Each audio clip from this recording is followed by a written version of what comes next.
4. Methodology. This study offers information of the preferred water beverage of the students of Mapua Institute of Technology.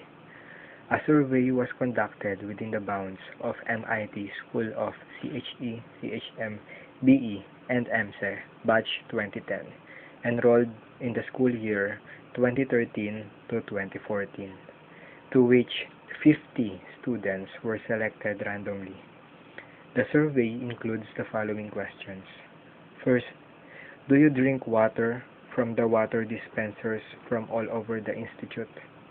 Second, if yes, do you prefer drinking it over the commercially sold bottled water?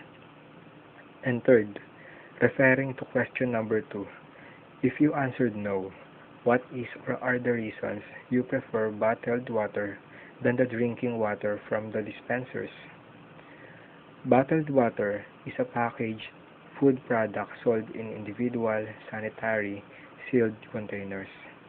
The water coming from the dispensers, which can be seen all over the institute, was treated with the institute's own filtration facility.